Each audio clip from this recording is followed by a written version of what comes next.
May moringa. I-harvest ko na ba? I-harvest ko na ba yan?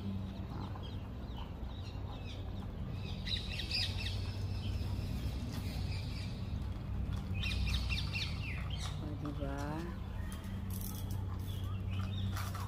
Sa Pilipinas, madali lang yan tumili. Lahat halos may moringa or malunggay. Moringa.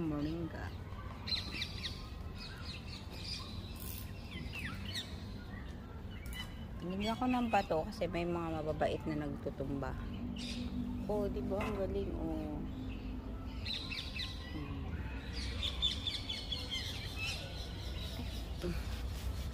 At ang nakapalibot sa kanya ay kamoteng violet.